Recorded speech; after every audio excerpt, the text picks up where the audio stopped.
Hello everyone and welcome back to the 343 Football Podcast. I'm joined again this week by Ali, Hi. Daud Hello. and Qudama. Hello. Now, we are going to go for a bit of a change of pace this week. You know, normally we dissect the weekend's action and pick out a couple of things to debate just from both past and present themes in football. But, you know, there was a very significant moment this week with the passing of Diego Armando Maradona, one of the world's biggest football icons. To some, considered the greatest player ever. To others, it's a debate worth discussing. We might even mention it today as well amongst ourselves. So, just to kick things off, I just wanted to kind of get everyone's overall perception of Diego Maradona before his death, just the way you grew up and learned about him. Ali, I'll come to you first. What sort of footballer was Diego Maradona to you?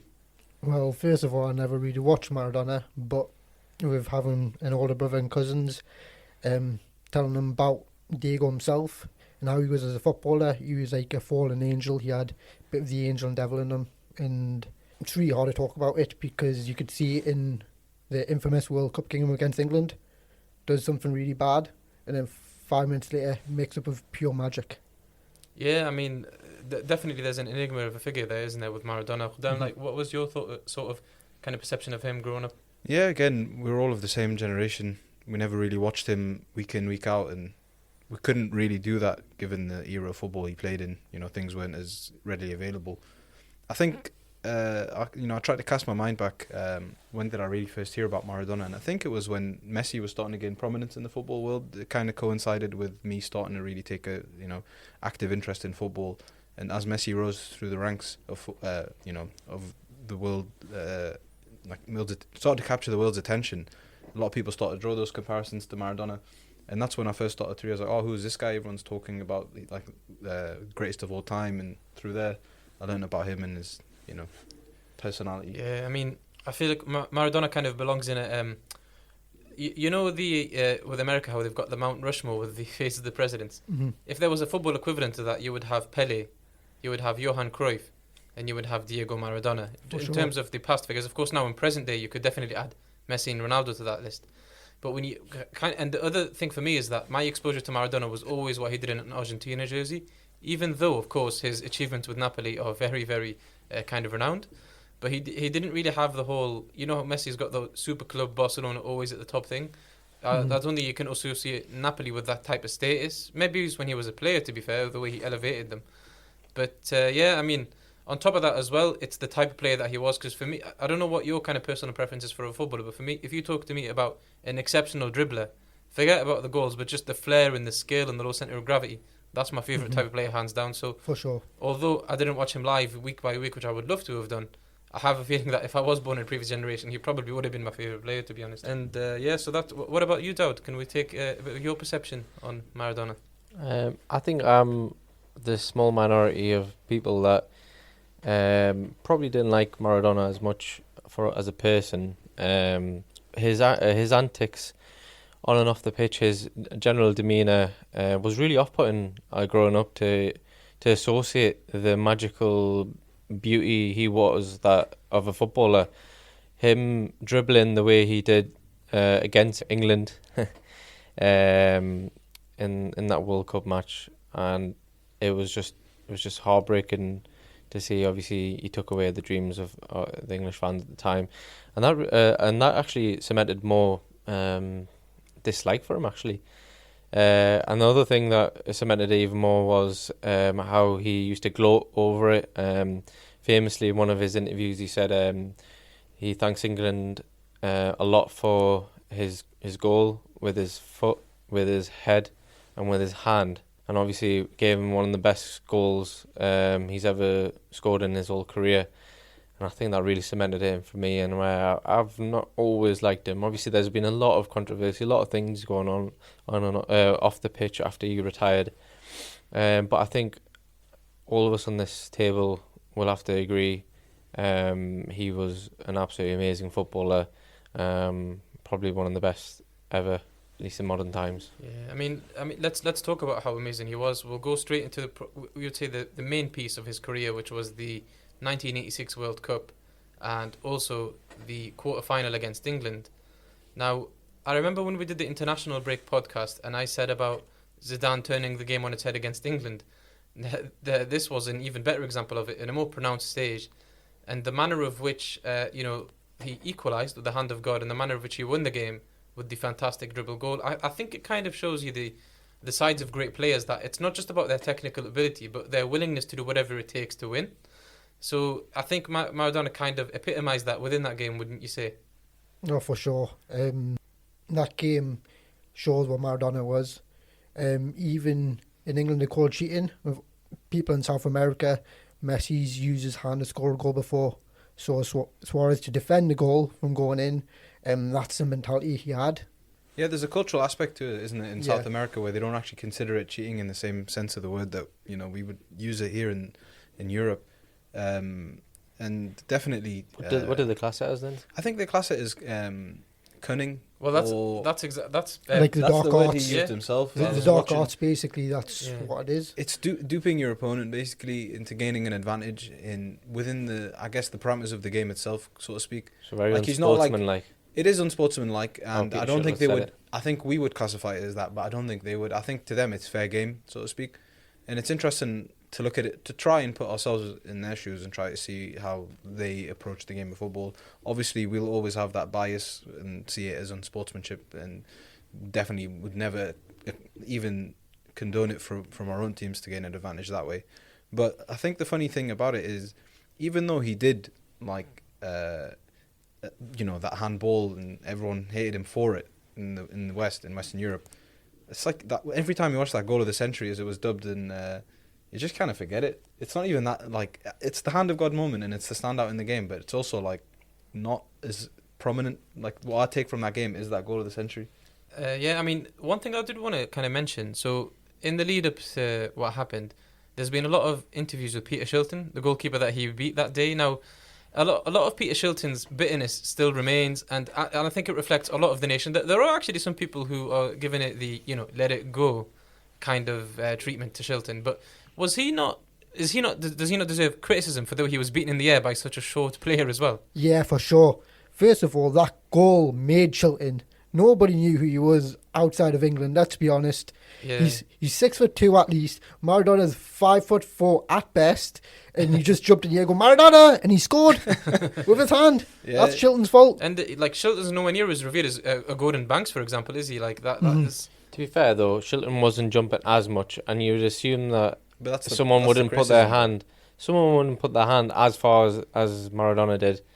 And I think what Peter Shilton said, Diego Maradona had greatness but no sportsmanship, and I think that's very apparent, and I don't blame him, because like you said, if you say that it's cunning, it still leaves the win with a bitter taste.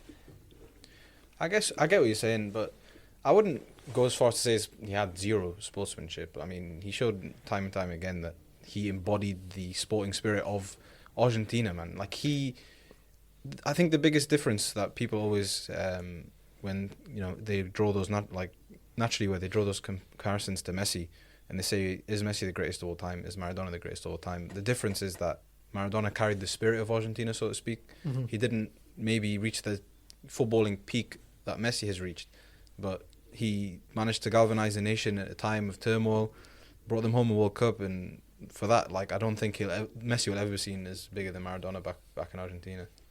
For sure. Since Maradona was through Argentina, played a lot of his football in Argentina, Messi was brought over from Argentina to Barcelona.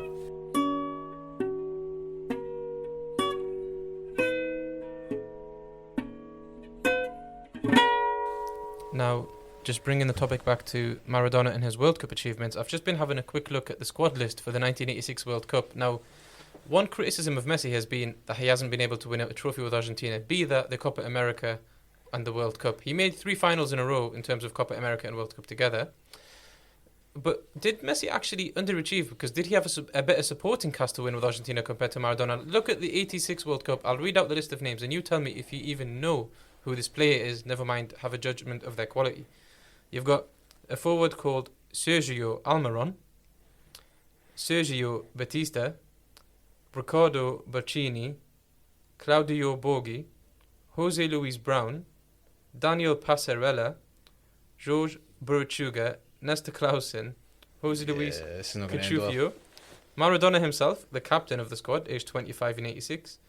Jorge Valdano, Hector Enrique, Oscar Garre, Ricardo Giusti, and Luis Islas and Pedro Pasculi. You know these players. Did anyone recognise a single one of them just there? No, but I know they all played in Argentina. Yeah, compared to Messi having Aguero, Possibly Di Maria. if I grew up in that time. Yeah, I feel like it's a Possibly. bit. What if we grew up in that time? But I mean, Yeah. they didn't retain legendary status in the same way that Maradona did. Yeah, Do you think half of Argentina's got a squad? Whereas when you think about Brazil, you know, you don't just think about Pelé, think about Garrincha, Jairzinho, Socrates. My point exactly, yeah. You know, Alberto Carlos. So Brazil, you can tell, like, the whole squad won so much, and you remember more than just Pelé's name. Whereas it seems like Argentina just centers around Maradona in every way conceivable, doesn't it? Yeah, for sure. If you like going back to it, you know, you name the 2002 World Cup squad which Brazil had, you could probably name the whole squad. But that 1986 World Cup, you could just probably remember Maradona. Well, the majority of the world remember Maradona. I mean, we just went through the names. Icon he is, really, you know. I think I was reading as I was doing my research on Maradona and just general reading after his passing that he was involved in 71% of all the goals scored by the Argentine national team in the 86 World Cup. So if that doesn't show you a one-man team, then I don't know what will really. He was definitely a one-man team, wasn't he? Yeah. Maradona FC. And that's why his legacy stands. I mean, a World Cup, arguably the biggest stage, not just in football, but in global sporting as a whole. Like, so, you know, some would say the World Cup's bigger than the Olympics, and to actually have one man drag a team all the way in, I wouldn't say they were underdogs for the championship, not at all. But man, like when you watch highlights, you do see someone that is inspiring the team just by the way he plays and the way he dribbles that ball, man. I just want to make a statement. If there was no Maradona, there was not going to be no Messi, because Messi obviously made his game around what Maradona did. Yeah, the profiles between Messi and Maradona are actually unbelievably similar, aren't they? Mm-hmm. I mean, you know, small in stature and left-footed, amazing balance, you know, low centre of gravity, great finishing, creative, you know, not to mention that they've actually scored incredibly similar goals. I think we all know the Granada goal that Messi scored. Mm-hmm. Well, you know the Granada goal, but it was actually against Getafe. So yeah, it was. Sorry. How well do you know it, really? It was G. The G mixed me up, man. Yeah, but it's just not that though. He's influenced so many other people. Not just that, but football and fans. Like, I wasn't born in that era, but when I was a kid, doing a Maradona spin, just his tricks, you know, you go back to that and you think, this guy just, even though I didn't watch him, he still inspired me, even though I'm crap at football. But he inspired me. He's inspired millions of people around the world. Yeah, definitely. It's almost like, it's so unbelievably unique that one man, like, he's almost exists in my mind in that international footballer bubble. Like Jeff said at the start of the podcast, like, you only really came to know about his club endeavours much later. Like, you would always learn about Maradona, the international footballer, first, and even now, like, nothing will ever eclipse what he did in that 86 World Cup. Yeah, I mean, with that as well, like, for example, look at how Argentina declared 3 days of mourning, and the other thing as well, they see him in a status that I don't think a footballer holds with any nation at all. Like, this is a football mad world. There are so many countries that are so passionate about football, but I really don't think that anyone gets close in terms of how the Argentine population views Maradona. Yeah, I totally agree with that. If you look at every Brazilian player, or every big world-class Brazilian player, they will not get the respect which Maradona gets in Brazil. And they've won many trophies. They've won things in the Brazilian Serie A or the Copa Libertadores or in La Liga or whatnot. Like, they're not Diego Maradona. That's the name which everyone's going to remember. You've got Muhammad Ali. You've got a Schumacher. Maradona is on that. Like Jeff was saying, Mount Rushmore title. Yeah, definitely. There's certain. It's what they do outside of the pitch, isn't it? Like, or in this way, like, you know, Muhammad Ali was known for his battles outside of the ring, as they used to say, and Maradona, obviously, what he did on the pitch ultimately led to what happened off the pitch, where he manages to galvanize a country around the sport and, you know, uplift the morale, especially at the time they were just, you know, coming out of the Falklands War with England, and there was even, you know, a lot more subtext. Yeah, a lot more subtext to that match in the 86 World Cup. And, like, his performance alone manages to, you know, bring a country up. Yeah, but earlier on we were talking about the bad things Maradona's did, about the drugs. What about the good things? When he moved to Napoli, he actually contributed to a charity match, which Napoli did not want him to do. And he's like, no, I'm still going to do Was this. that at the very beginning of his move to Napoli? Or, Yeah. Right, and he was like, no, I'm going to do this because a child needs help. He needs funds to support him. So he actually did that. Like, what about the good memories Maradona had? He had a passion for the game. Yeah. People obviously get that overshadowed by his obviously terrible moments in his life. Yeah, I mean, Just remember the good moments, that's all I'm saying. That's a nice way to segue into, talking about Maradona, not just the international icon, but the club footballer, the club player. Napoli have announced that they are going to rename their stadium in honour of him. Ali, could you give us a rundown? What was it so special about Maradona's time with Napoli? What did he achieve there that made him such an icon with the club? It's just like how it was with Argentina. Like, he had that underdog winning mentality, and Napoli were lacking that. So I'd say he brought Napoli to that next level. 1, 2 Serie A's, and eventually a UEFA Cup. What sort of level were they at before he turned up? They were mid-table, I'd say, if that. The previous season, I think they finished 13th or 14th. But afterwards, he made them Serie A contenders when there's Arrigo Sacchi's AC Milan. How great was that team? Yeah. Like, all 3 years know how great that team was. Yeah. People talk stories about it. What do you think about that, Dowd? No, I agree. I think, again, in doing my research about Maradona before recording this, I didn't realise just how much Napoli, the club, and Naples, the city, adored Maradona. I think that there's an argument to be made if he might be the biggest footballer from outside a country to have an impact on a club, if you know what I mean. Like, a lot of club legends now, for all clubs, are from the same country that club is from, whereas I think Napoli absolutely adore Maradona on almost as the same level as Argentina do. I think I was reading that before he joined for a world record fee. There was like 75,000 or something fans that greeted him when he came. People were saying like, oh, because at the time as well, there was also political aspect, like, subtext again, where the north-south divide of Italy was at its highest, and he came in and he was seen as like, he chose the south, and he was going to help them, bridge that gap between them. And they hadn't won a league title, I think, for 60 years, and they never won a Serie A after its rebranding. And he led the most successful. Like you said about the north and the south, what teams were based in the north? If you look at it, it was AC Milan, it was Inter Milan, it was Juventus. They're the so-called big three. So, like I said before, Maradona obviously went to Napoli. Obviously, world record three, had some crazy moments at Barcelona, which made him go to Napoli, and he had that underdog mentality and brought success to the Naples club. Yeah, I mean, 2 league titles, runners-up as well twice, and obviously the infamous UEFA Cup. I mean, it's interesting that like the impact he had also wasn't lasting, because the 2 titles that Napoli won with Maradona are the only 2 titles they've won in their history as well. They haven't been able to replicate that success. Yeah, it's just outstanding how great of a player he was.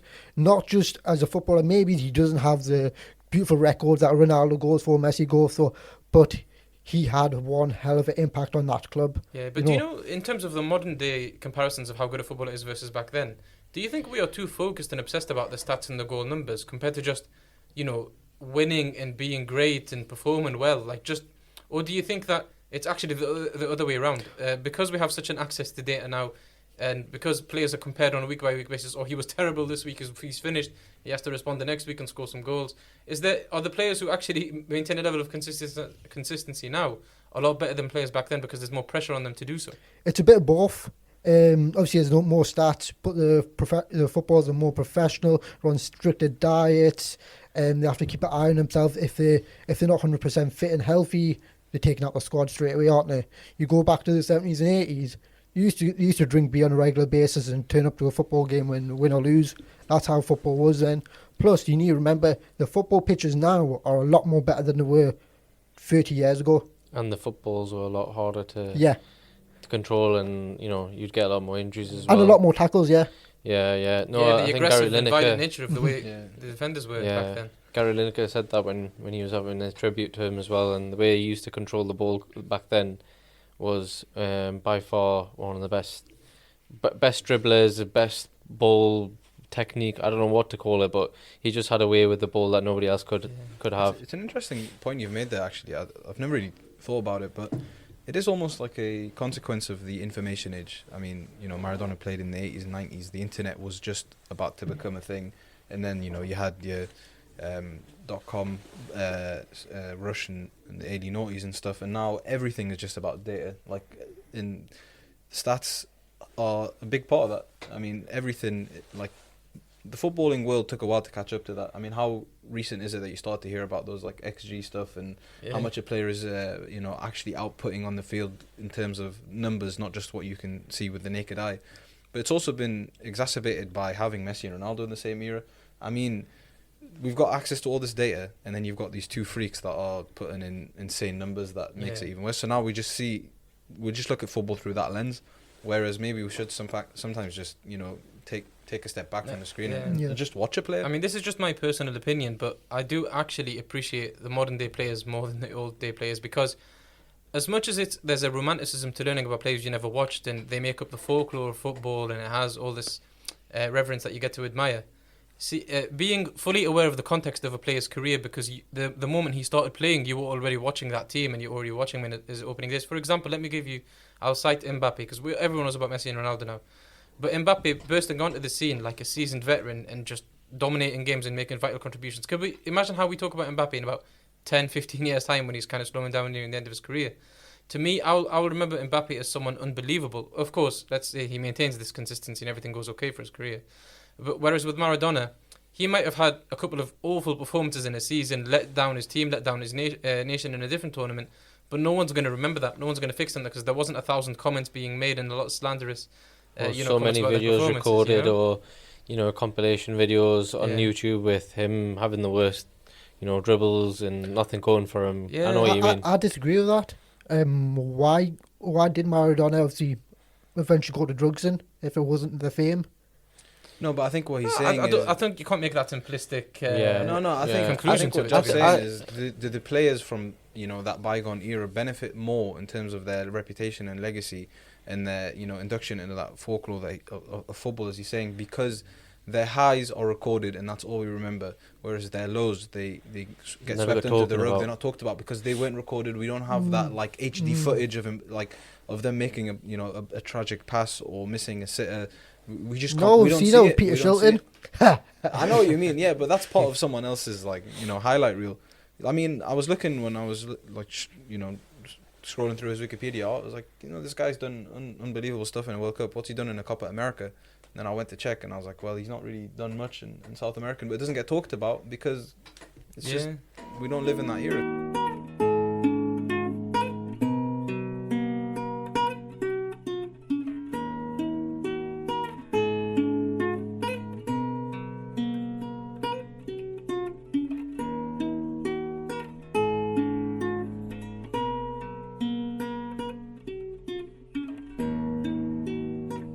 Annie, do you want to give us a bit of a roundup about some of the more crazy moments of his football career, Man, Diego Armando Maradona, what has he done? First of all, he needed a goalkeeper in face in the Bilbao derby in the final. Yeah. That started that crazy scuffle that everyone's seen? That looks like it's out of a movie scene. He hates Bilbao, man. Like, one of the Bilbao defenders broke his leg. Well, that was that was a different game, I think. The game about 3 months ago. Yeah. I think one of the...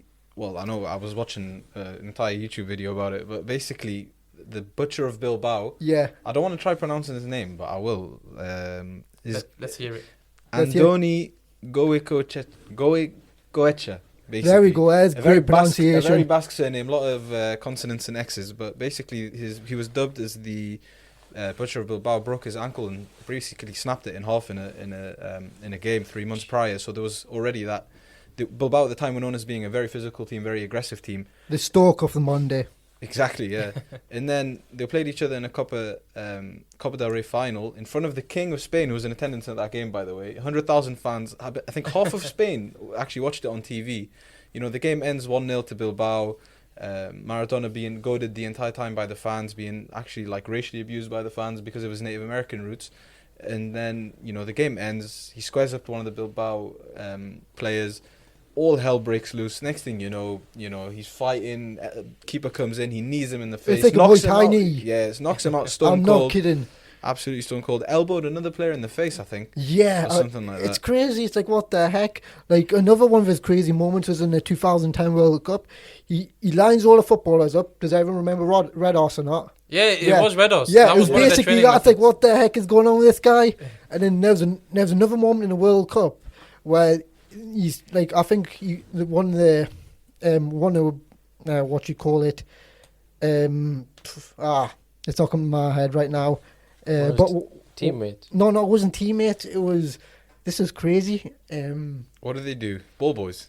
No, it wasn't Ball Boys. It was Stewards. press conference. Oh, right. It was one of the interviews. What the heck? One of the interviewers came on, asked him, "Oh, are you happy with the performance?" So the translator's going, "He's saying you're gay, you're gay, you're gay." Then he's like, he's in shock. Like, I think I don't know if everyone remembers. It's one of the World Cup moments. That, Yeah, yeah. this- And he's there saying, Absolutely not. "Oh, he's got a beautiful girlfriend. He's happy. He loves women. This and that." And he's Yeah. getting all nervous and stuff because people were thinking he might be gay, which is Yeah. quite funny at the time because it's I Maradona. do remember that I have no actually. recollection of And this. then at all. there's Nigeria. It was a 2018 World Cup where he's dancing with a Nigerian lady. Yeah. And like, a couple of minutes later, when Messi scores, he looks like he's a man possessed. It's like, what the heck? Yeah. Like there was like, it is a fallen angel, which I'd say is Diego Maradona.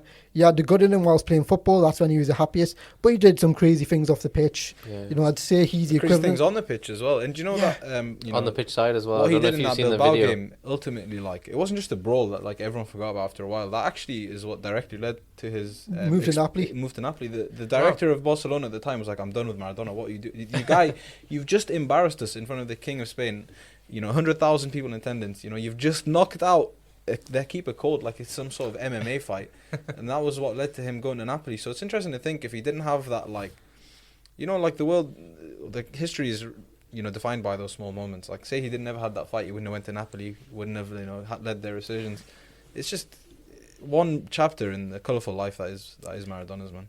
It is a very erratic life, though. But Yes, he lived it to the fullest. yeah, he did. And I At think, least he enjoyed it. yeah, I think we can give him that at least. Yeah, for sure. I mean, for me, the day that Messi retires will have a much more profound effect on me as a football fan because I he's think- been my favourite player for Yeah. as long as I can remember, really. For long me I've as spoken. well. So it is nice to kind of go back and reminisce about these players and not just reminisce, to be honest, but learn. Like, already you guys have told me a couple of things I didn't even know about him just by listening to some of the stories there. So thanks a lot. It was a very insightful discussion. Next week we should hopefully be back to a more familiar pace to what we've been doing in recent podcasts. You know, we'll have a couple of nice debates lined up for you. We did tease a little bit about the goal celebrations last week, so that one will be there. And hopefully the football itself can give us some memorable talking points. Thanks a lot for coming on today, lads. It's been a pleasure hosting you. And Dowd, can you quickly wrap up with the promotions, please? Yeah, so I've been uploading more of the videos on YouTube, so it's just the dressing room. Our website's temporarily still unavailable at the moment, so hopefully keep tight with that.